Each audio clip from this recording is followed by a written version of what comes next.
अस्सलामुअलैकुम दोस्तों। तो आज हम जिस मेडिसिन के बारे में बात करने जा रहे हैं ये फ्लारबाइप्रोफेन है।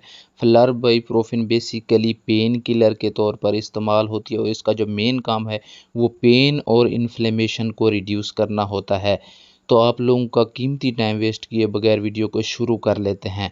अगर हम इसकी अवेलेबल डोजेज फार्म की बात करें तो ये सिर्फ़ और सिर्फ टैबलेट फार्म में अवेलेबल होती है। अगर हम इसके ब्रांड की बात करें तो ये बेसिकली एनसेड में अवेलेबल होती है, एनसेड ब्रांड में। इसके अलावा एनाफ में होती है। इसके अलावा फ्रूबिन में अवेलेबल होती है, रेज़बेड में अवेलेबल होती है, सनैग्लो में अवेलेबल होती है और इन्फ्लामेटिक्स में अवेलेबल होती है। और ये 100 मिलीग्राम और 50 मिलीग्राम में अवेलेबल होती है। अगर हम इसके डिटेल यूजेस की बात करें तो ये मेडिसिन बेसिकली रूमेटिक पेन को ट्रीट करती है। रूमेटिक पेन में बेसिकली आपके जॉइंट का पेन आ जाता है, जिसमें आपके जॉइंट के अंदर स्वेलिंग हो जाती है, इन्फ्लेमेशन हो जाती है, जिसकी वजह से आपके जॉइंट बहुत ही ज़्यादा पेन कर रहे होते हैं।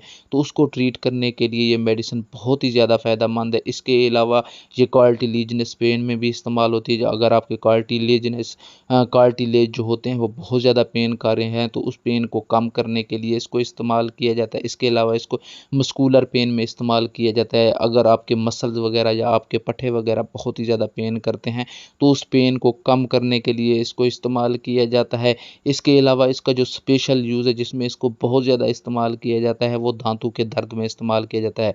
इसको टीथ पेन में बहुत ही ज़्यादा इस्तेमाल किया जाता है। टीथ पेन में ये मेडिसिन बहुत ज़्यादा इस्तेमाल की गई है तो इसमें भी इसको इस्तेमाल किया जाता है। तो ये थे इसके कुछ मेन यूजेज़।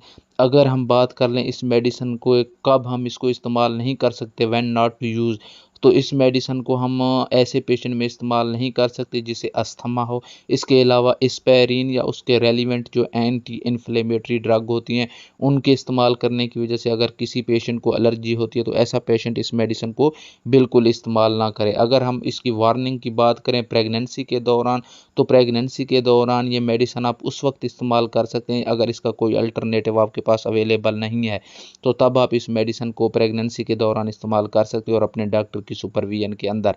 और ब्रेस्ट फीडिंग के दौरान इसके इस्तेमाल की बात करें तो ये मिल्क के ज़रिए बच्चे के अंदर चली जाती है और इसके कुछ अनडिज़ायरेबल साइड इफ़ेक्ट भी हैं।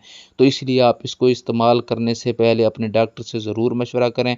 और ड्यूरिंग ब्रेस्ट फीडिंग आप उस वक्त इस्तेमाल कर सकते हैं अगर आपका डॉक्टर आप इसके इस्तेमाल करने की इजाज़त देता है, तो तब जाके आप इस मेडिसिन को ड्यूरिंग ब्रेस्ट फीडिंग इस्तेमाल कर सकते हैं। तो दोस्तों आज की मेडिसिन के बारे में बस इतना ही। अगर इसके बारे में कोई भी आपका क्वेश्चन है, आपको कोई भी कन्फ्यूजन है तो आप कमेंट्स करके पूछ सकते हैं। अपना, रिश्तेदारों का और गिरदोनवा के लोगों का ख्याल रखिएगा। मिलते हैं नेक्स्ट वीडियो में। अल्लाह हाफिज़।